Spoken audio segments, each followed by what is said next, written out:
friends at Tivoli Brewing Company and the Department of Communication Arts and Sciences at MSU Denver, this is Unfiltered. And here are your hosts, Jay Schrader and Dr. Samuel J.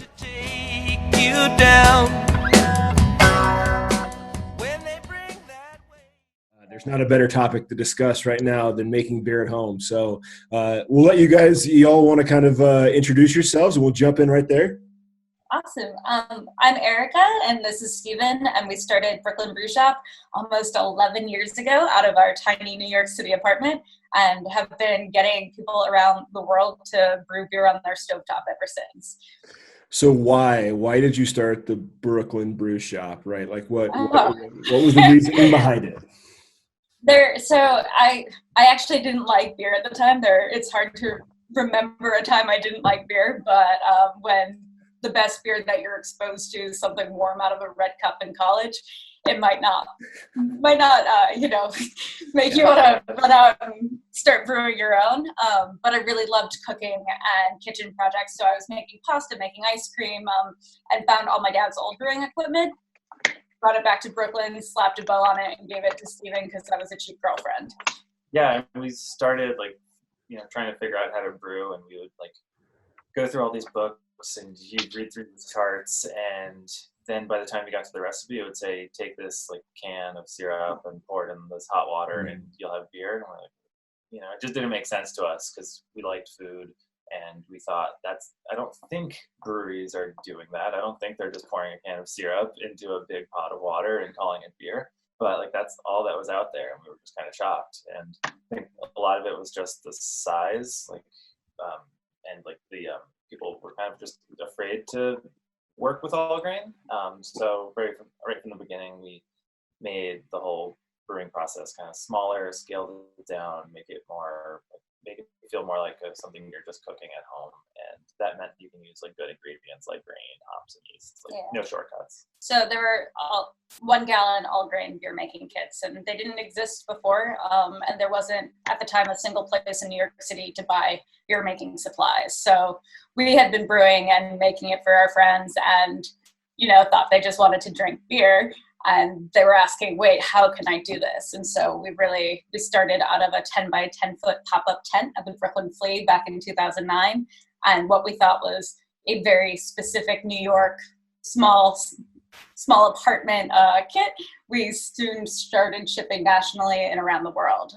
So it's been so much fun to teach people how to make beer because we love doing it. And yeah. I mean, out of curiosity, and I guess out of kind of your own perspective, your own experience, there's obviously this shift back now to making bread. I don't know if everybody's aware. Are you two aware of that? Okay. There's, everything on Instagram is bread and TikTok. But what's the story of kind of the consumer's relationship with beer being separate from the producer's relationship to beer? Because I'm assuming that may be a kind of American thing, that may be kind of an Anheuser-Busch, Coors Brewing Company type thing, separating, ourselves from the product unless we're consuming it. Is that the case from what you've learned?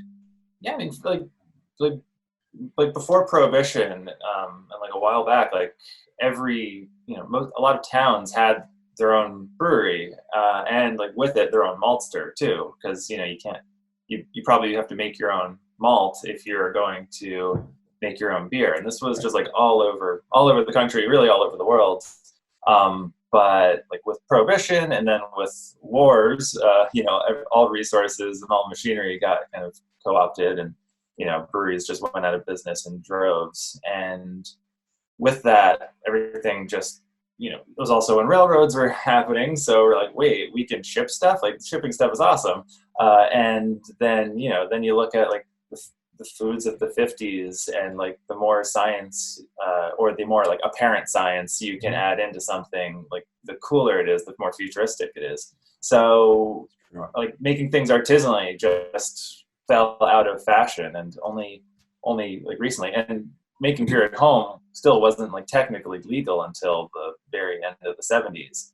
So you didn't really have an option. You could make beer, but you couldn't really create a business around helping people make beer. It would be like operating in this like legal gray area for quite a while. And I think it's just like so many things that you don't realize that you can do it until somebody tells you you can. You're like, oh, you can make beer at home, you can make bread at home. Like bread, you should kind of remember that people can make bread at home, but there's so many things that you're just used to getting somewhere else that you don't, that you think it might be really, really complicated, or that you have to have a ton of specialty equipment or a ton of knowledge before doing it. And so we really wanted to scale things down, put it in language that you would find in a cookbook so that it does feel like cooking and it doesn't feel intimidating, and you can make a batch and it's going to be drinkable and delicious from the start, and you shouldn't be scared of it. And like the context wasn't even there for what kind of beers you would make until we started having great craft breweries making ales, things that you could actually make at home easily. Like you're not going to just start off and say, I'm going to make a Pilsner, like first go. Like it's just, there are just constraints at home to why you're not going to start off making, German style beers. But when you have really good breweries, like adding hops, making IPAs, and even beyond before that, like you can start trying to recreate some of those things at home. And then people that are making beer at home then go on to create those next great breweries. So it's just a cycle that keeps feeding into itself.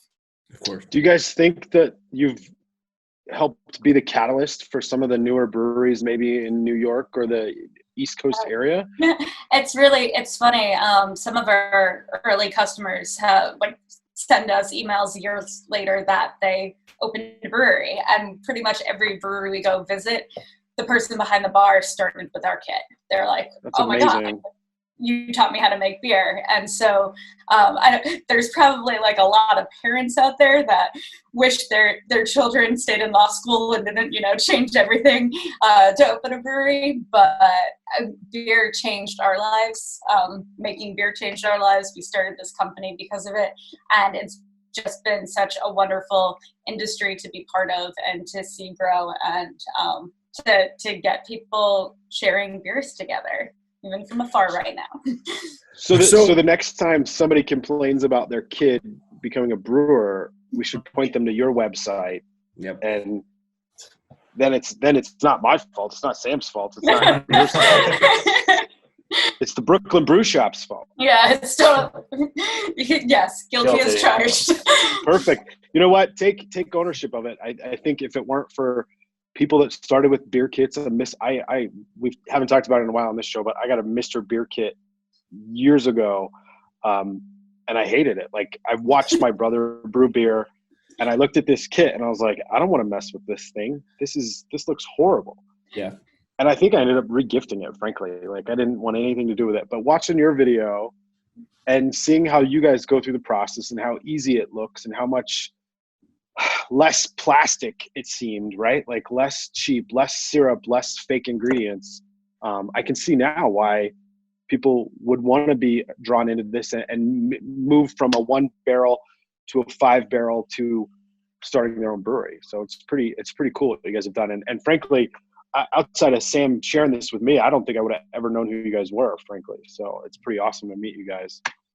Well, I mean, I think, it's to reference what you two had said regarding the lack of brewer shops in Brooklyn and New York City writ large. Out here, I mean, there was a time, I don't know, Jay, 5-6 years ago, where there was a brewery shop, there was a home brew shop, within every 5-mile radius. They were everywhere, right? It's kind of shutting down now. It's a little bit different, but I think as opposed to it being this, I don't want to say ritualistic thing, but something that, was accessible to everybody. I think brewing here became this thing that it was a competition. You wanted to be able to compete and do the best and, win awards and all that. But I think the beauty of what your product really is doing and sharing is that in the same way that making bread or making kombucha or making jelly and jam at home, a beer has this very communal. It can be very family oriented. It can be couple oriented. And I think it's really, really cool. I mean, I got to order a kit. Jay and I were just talking before we got on, like definitely got to get a kit out here and start at least brewing. Yeah. We'll send you a kit. Perfect. Whatever style you want. Awesome. Now, tell us a little bit about the kits. Yeah. With every order, do you get a brand new barrel? Do you get a brand new gallon jug? Or is it like you get one set that's like your startup kit, and then in a month when I've drank through that and I'm ready to try an Irish red after I did my whatever, like, do I have to buy a full kit every time, or can I piecemeal it together after the fact?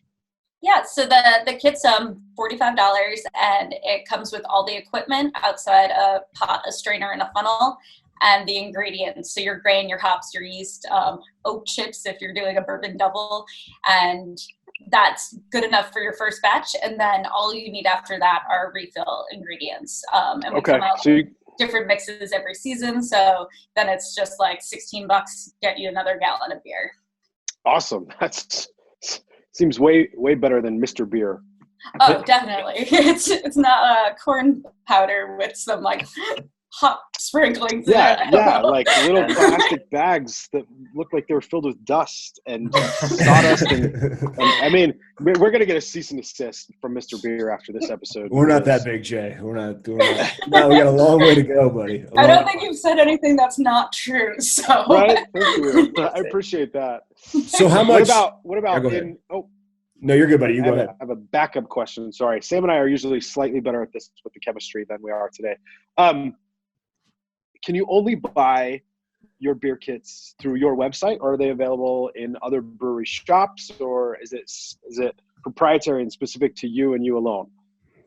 No, so we sell in large part wholesale. So we work with places that are like really cool small independent shops, some brewery shops, but also places like Nordstrom and Macy's. Oh, wow. Bigger places too, and also international. So we now sell our kits in 23 countries.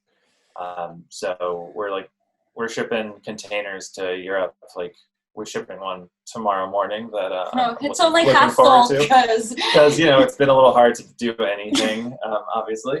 But you guys have done this in 10 years with no business class whatsoever, according to no, we have film degrees. Yeah, I worked in film, and Erica worked. Me too. Yeah, I'm doing a podcast from my basement. I mean, I think there is a lot to be said about anything that teaches you how to do a project from start to finish. That like with when you're studying film, when you're doing things that you're looking at how everything works together, that really does apply to a business. You're in charge of getting something done, and it's a good education. Like there's a lot I wish I knew, like Excel. Turns out now I'm just really good at Excel, and that's a sad skill to have mastered, but it's the least fun part, the beer part.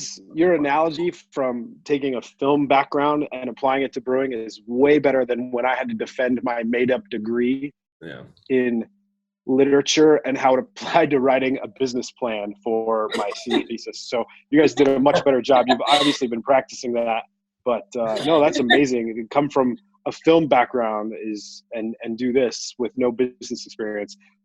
As an Excel novice myself, I've been 20 years in banking. I don't know how to run a fucking Excel spreadsheet to save my life. So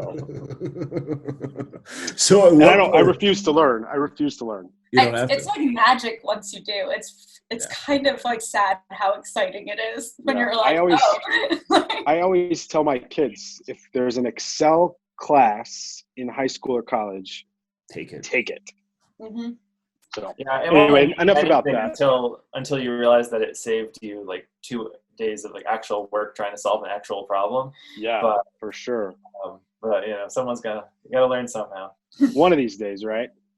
I'll hopefully not. Hopefully no one listening has to learn Everyone needs Excel. But if you're going to run a business, it's really useful. That's what outsourced bookkeepers and CFOs are for. So we'll just leave it at that. Yeah. So at what point did you all go? Okay, I know you were making stuff in your apartment, and putting some of these kits out, sharing with friends. At what point did you decide to scale to get employees to kind of take that next step to being something bigger? It was fast. Okay. So we launched in July of 2009, and by September we were had write-ups in the New York Times and Time Out New York, and we're getting emails about shipping it to Alaska or Minnesota, and we're like, oh, okay, how do you get a kit in a box? How do you mail it? And by that holiday season, our first wholesale customer ever, which was Whole Foods on the Bowery, that had an amazing beer room. One of the very first beer rooms in the country. At that point, it's now like it's a coffee roaster, yeah. So go figure. but they asked to get our kits, and so really it was the two of us, and then we were bribing any friends we had with like pizza and beer to come over and like help us put kits together. Yeah, luckily, when you're working film, like when it gets cold here, like people have kind of days off. So you can get a few people to work, day jobs. Yeah, and that was really like our how we got through our holiday seasons was we hired our friends that were in bands and in between films, and they helped make kits and helped build our company. Wow, that's awesome. Sam, these guys are way cooler than we ever thought we were. I mean, I think this is just so awesome. This is so awesome. Oh my God. I want to go back, Jay hasn't heard me say this in a while because it annoys the hell out of him. But my background's in rhetoric and cultural studies. So I'm very fascinated by beer and kind of what it means culturally. I was listening to an interview this morning with Caitlin Finnegan. You know who that is? Y'all ever heard of her? I think she writes the New York Times, maybe. And she was talking, maybe. Okay. She was talking about how amidst, and we're in the middle of this moment where we're all forced to be at home, and home is becoming a place of production again, as opposed to just consumption. Are you putting a shitload of kits out now? Or are you expecting that to blow up in the next 6 months to 18 months? I mean, business-wise, I don't want to say you're going to take advantage of COVID-19, but you have to be thinking about it, right? It's going to change how we consume. I don't think anyone knows what anything is going to be like in 2 weeks or versus a few months from now. We're lucky that we're a small business and that we get to be nimble and get to still operate. But everything changed overnight. So 70% of our business is to retailers, and they all closed. So they either canceled their spring orders or put them on hold indefinitely. We had pallets just stuck in other countries that couldn't get to their end retailer because governments just shut everything down.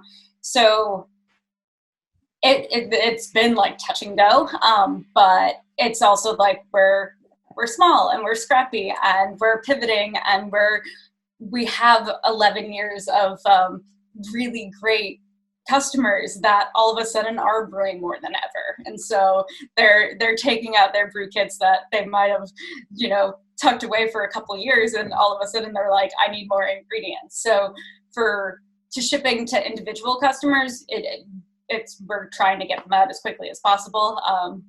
Shipping out to small stores, independent stores that are now not open but are able to do like curbside pickup or like selling through Instagram stories, we're in awe of them because they're being they're redoing their entire business overnight to just try and keep operational, and like killing it, really succeeding, and like creating all this beautiful content and getting their communities engaged in like making pretzels and like making beer and all together and like sharing all these photos. So part of it is so inspiring, and then part of it is just like deathly afraid on a daily basis of like how you keep treading water but like we're doing it.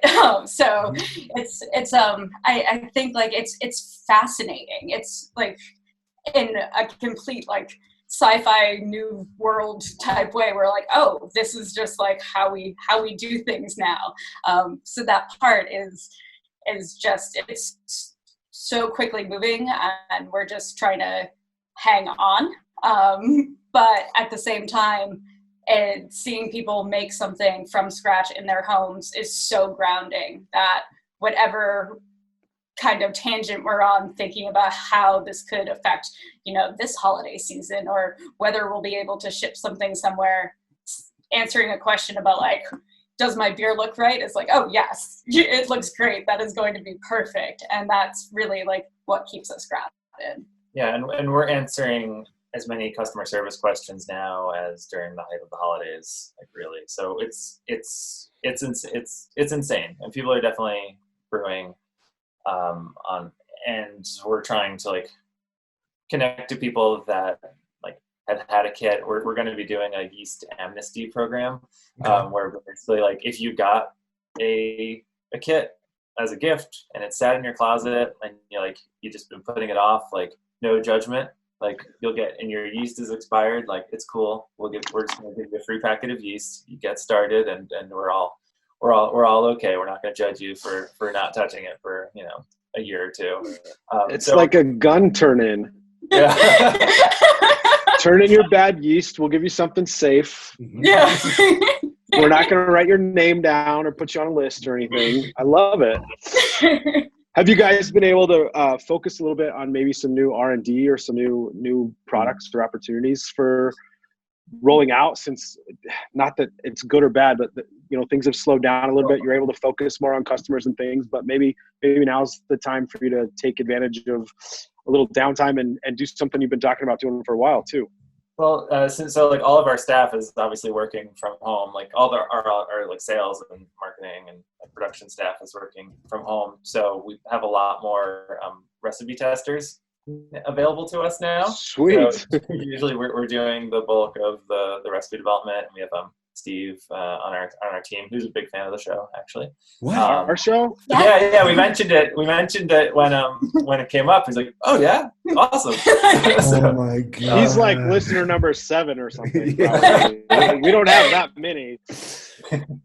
So so we're sending them ingredients so that they can be testing recipes in their kitchens. We're testing recipes in our kitchen, and really that is always the best part. The recipe testing is something that we do year round and enjoy so much. The surprising things that we're finding that we can do at home is things that, because we're limiting people in our production facility and really enforcing like some very, very strict spacing. So things that normally would happen at our production facility, we're finding ways to do off-site. So virtually packing every single order is what I've been doing at night. So I like choose what size box it's going in, how it's going to ship. And that's something that normally you would just do at the warehouse level. Mm-hmm. But if it means that we don't have to have another person and that person can stay home, like that's something that we want to do right now. So we've stickered bags and sent them to the warehouse so that somebody didn't have to be there stickering, and we ship orders. Yeah, it's in that bank of Excel skills of really great fun things. Supply chain management and Excel are not two classes that you take in a film degree. Is that right? No, but like supply chains, it's like just amazing. Like because we do ship a lot to Europe, and we are like quite international. So like this is something we've been somewhat on top of, or at least has been on our radar, and we've been like kind of coming up with plans to some degree since like January, because some of our suppliers we knew were going to be not infected, but hey, maybe. So, yeah. But yeah, it's crazy times, and you have to just plan for everything. Where do you get your ingredients? Where, like, how do you all vet and decide where to get stuff? Yeah, the grain and hops and yeast are the same suppliers that craft breweries use. We're ordering them. Yeah, so we're getting like truckloads of grain, similar to a lot of breweries. Wow, holy shit! So you guys must have a full-on warehouse space where you're carving up these truckloads of grain and parceling it out into batch-sized containers and things like that. I guess I was thinking more of an operation where you guys were just the brains behind a computer and somebody was dealing with all this stuff overseas all for you. But it sounds like your warehouse in upstate New York does all of this right there on location. Is that right? Yeah. To use a film term. We do. We do. It's not. Yeah, we're not just sitting behind a computer and like playing with Excel. So it is a ton of packaging up stuff and shipping it out and getting it in. It's intense to manage, especially in like times like this where you have to really be extra careful with just absolutely everyone who's in your space you're responsible for, and and everything that goes out we're responsible for. So you have to be extra careful, and a whole lot of moving parts, like thousands of moving parts. Do you see? Cool. You guys are doing an awesome job. Do you see your kits going off the shelves in the same way that trends go off the shelves with craft breweries? Are you seeing a lot of New England hazies, or I assume they got to be very similar, right? Yeah, so it's funny because we're drinking things earlier and making things earlier than necessarily other people have heard of yet. But then all of a sudden it will hit. And so like our New England IPA came out like a couple of years ago and was kind of a slow mover to begin with, and still in the UK is like doesn't move at all. And I'm like, wait, like guys, this is like the biggest thing ever. And now we can't, like, we're making New England IPAs all day long. We just did a class for our milkshake IPA, which is a lactose. That's the other class that I watched, which was awesome. Oh, yay. Oh, thanks. Yeah, we had more than 1,000 folks joining us. And live? I think it was like peaked. I think in total it was like 1,000. I think the peak was like at one time was like 300 and change. Nice. But yeah, we were surprised. We just like asked people what they were drinking and where they were from, and the number of countries that were listed was pretty astonishing. So yeah, it was great to be able to know that people were brewing with our kits, like in all sorts of places. Is your marketing person available for consult with Sam? Because it sounds like we need to steal a couple of pages out of your playbook. It's for sure. Yeah. There you go. Yeah. Sam? And like if people are, most of the Instagram posts, and if they're talking to us on social, it's with one of us for the most part. We want to keep that's awesome. Pretty direct. We answer questions all day and night. Yeah, it's still, while we like are shipping to 23 countries, we're still a super small team, and it's all on us. Yeah, we're a bootstrapped company, just trying to keep up pretty much. So. I totally get that. Was it something that I guess, which of those platforms, out of curiosity, worked the best for you early on? Was it getting on Instagram early on? Are you engaged much on Facebook? What is the big kind of, So because we're turning 11 in July, and so we actually got to start. We started before a lot of the social networks did. So like Twitter in the beginning was our biggest audience. And then it changed to Facebook, and it changed to Instagram, and Instagram is still probably the most engaged. And then YouTube we were actually slow to, because we picked Vimeo first. Oops. Yeah. So It's a gamble. But it's kind of using it natively and then growing with it. But then it will always turn into a platform that is trying to just get advertisers and then punishes you, and then you hate it but love it. Yeah, and like social media is like definitely one thing. We certainly could be like bigger on social media by all means. Like by just you pay for ads and you just become bigger on social media, like most companies do. But largely it's putting our kits in front of people. So like our wholesale is really like in large part like some of our marketing. So like we started out of the Brooklyn Flea, which is like a local artisan market in NYC, and we really wanted to foster that sense of discovery for people, because like in 2009 most people didn't really know they wanted to make beer, but when they see a beer kit, then they think maybe I do want to make beer. And like they don't even necessarily like craft beer. They'd come up to us and say like tell us about Corona, and then they'd like pick up the kit. They're like, what beer is like Corona? We'd say maybe our grapefruit honey ale. Like if you really like putting the lime in your like bottle, they're like, yeah, I do. And, like, this one's, like that's the thing that they want to do. They just want the lime. And and then they'd come back like in a month and be like, whoa, have you ever heard of Victory? And we're like, yeah. And so we would turn them, it would be kind of like the reverse. We would just snag them because they wanted to go to like a cool market and like get a hot dog with like a funky topping. And then all of a sudden they're getting into brewing and then they get into beer. So it would just be, we would kind of turn the whole thing on your head. You're not necessarily the person that's going into a home brew shop, because like we would always joke that like a home brew shop kind of has the best and worst aspects of a record shop and a hardware store kind of combined. Like you're going to get what you're looking for, but you might get made fun of, or you're going to be afraid you're getting made fun of the whole time. Erica grew up in a record shop, so she can attest. It's terrifying. I'm still like, I won't pick the music for a public gathering because I'm afraid that somebody will shame me.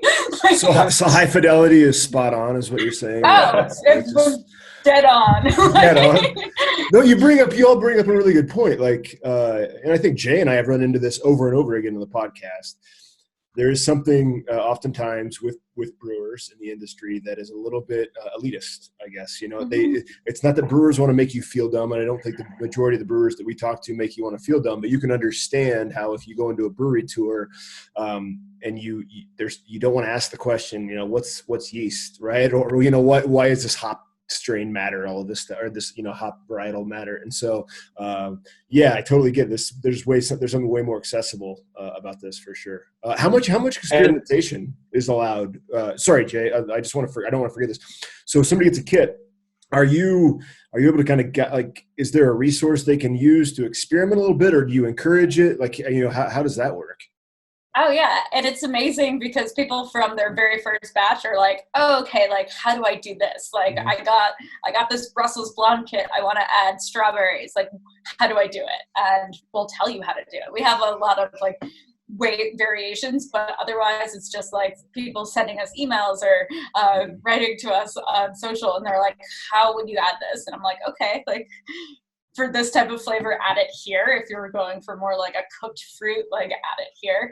And it's really, really fun because for us, like we wanted to make beers that we hadn't had. Yeah. And so we want people to be able to brew them that way as well. And we always get asked like, what is the beer that you would recommend somebody start with? And we're like, the one that they're most excited about. Because ultimately the process is really similar. Like they're all ales, none of them are lagers.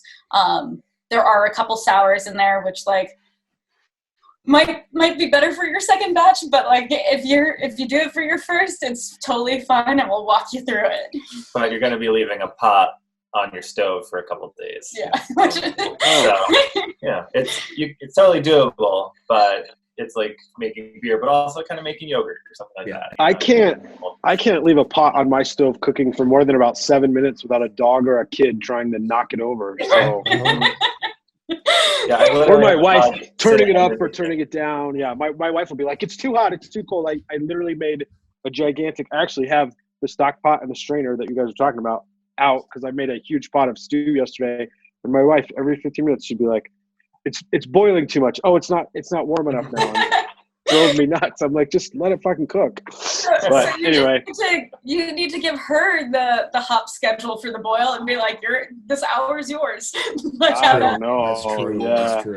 We don't do a lot of that kind of stuff together. Your cooking videos are super cute, and they make it seem like all couples should get along that way. But like when I'm in the kitchen, I want to beer and I want everybody else gone, this sounds like a perfect recipe for that. Actually, that's been the interesting thing of this like work from home couple months now, is that this is basically what we've been doing for 11 years. Yeah, we're just in a different room, but all our friends who have said like, I could never work with my significant other, I'm calling them up, I'm like, so how's it going? Yeah. Like, how is that working? Is it as much fun as it seems from your like Instagram account where your kid's underneath your desk and your husband's on a conference call behind you? Yeah, that's the thing. I mean, I think my wife and I would have it would be, I think we would be 100% fine. It's the forced homeschooling that all of a sudden, oh shit, we're elementary school teachers. Cool. This is great. Okay. But okay, out of respect for your time, where can we send people? How do we order the stuff? Give us all the deets, and we'll make sure to get some people. Yeah, Are there any breweries that sell the kits too? Yeah. That was something I've been meaning to ask for a while. Yeah, so we brought some beers, but this is from Evil Twin. So nice. They don't necessarily have the beer there, but we do a bunch of like brewery collaborations. Where, okay. We work with breweries and they give us their recipe, and we Gotcha. scale it down. So the newest one is with Mikkeller. Okay. Netherlands, Denmark / San Diego. But you can make their Beer Geek breakfast stout. So they have that. And they've been shipping it out. I'm looking at it right here. That's awesome. Yeah. So we've done some really great collaboration kits. Evil Twin, Stillwater, their Ghost of Gone Wild, which is super delicious. Brew Dog, we have a couple of their Punk IPA and their Elvis Juice. Those are some heavy hitters. My word. Yeah. It's been incredible. Like the breweries literally give us their brew sheet, like at the scale that they make it, and then we scale it down and start testing it and come up with kind of some new methods, because it's like you don't have a whirlpool, you don't have certain things on the home scale, so it's like, how are you going to get that flavor? And it's been there. Those are some of like the most fun and interesting projects that we've gotten to work on.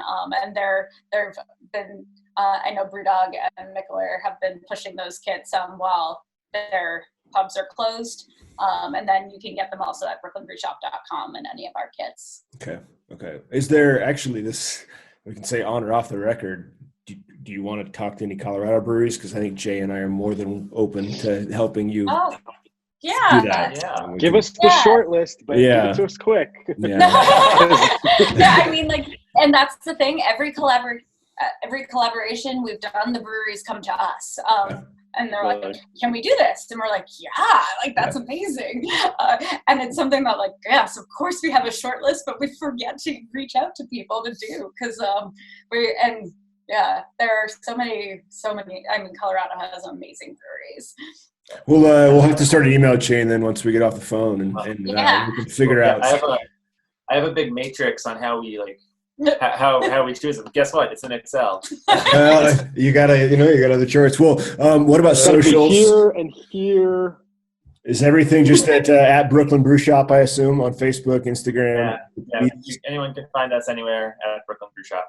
Perfect. Yeah. Awesome. Yeah. And then non-beer fermentation projects. So if you want to learn how to make hot sauce or kombucha or I saw the kombucha. Yeah. Awesome. Farmsteady.com is our little it's our way to keep people entertained when they're waiting for their beer to ferment. Yeah. So it's gotcha. all the stuff that we're making while we're not brewing. So. What about just vinegar? Call it what it is. It's another revenue stream. But, you guys got a hard seltzer kit in the works? I know that's Sam's favorite. Oh, everything's in the works. Everything's in the works. All right. The jury's out. Erica. Go ahead. Sorry, this is fucking. No. We did just get some whole case of Evil Twin beers and some of their Evil Water, which is hard. Because now breweries in New York, starting last week, can ship UPS within the state. So we actually just got our first delivery of beer to our door. Yeah. Which is incredible, and I know is such a relief for these breweries that are losing their tap rooms right now to be able to offer. But it was amazing that we got beer delivered by UPS today. So I hope that's something that is allowed to stay after we all get to go back to the pub. I was going to ask, whether that was permanent or temporary. That's crazy. I think everything's temporary right now. Temporary, but I think as long as we realize that didn't really harm anybody, then we can keep going with it. Hopefully. That's crazy. I'm sorry, I got to read that up. I got to read this up. This is crazy. I had no idea. There we go. Cool. Sam is easily distracted on these shows, by the way. That's why when we're in person, I can kick him, but I can't do that here. Sorry. Must find out the law. I For want to know the law. No, you this can is, ship beer within the state. this is Like, incredible. yeah. Awesome. Well, Erica, Steven, Squirrel, and he's thank done. you all you both so much. We'll start an email chain and see if we can't make friends of friends and see what's going on. But thank you so much. Jay, do you have any last comments? Yeah, let us Having us on. know the next time you're in Colorado too. Oh, Yeah. absolutely. And Denver. let us know don't what go to beers like. you guys want to brew, and we'll send you each a kit because you probably can't be in the same room right now. Oh, yeah, true. I I think was we looking should. at This the has been the best jalapeno thing for our relationship. This is awesome. Jalapeno Saison looks amazing. Jalapeno Saison is one of my all-time favorites. Love it. I It's so love a chili beer. That sounds awesome. But there's a lot to choose from. So, you guys have a great day. Good luck getting your shipping crate out tomorrow. good. Oh, thank you. Yes. Bye, guys. Have a great day. All right. Cheers.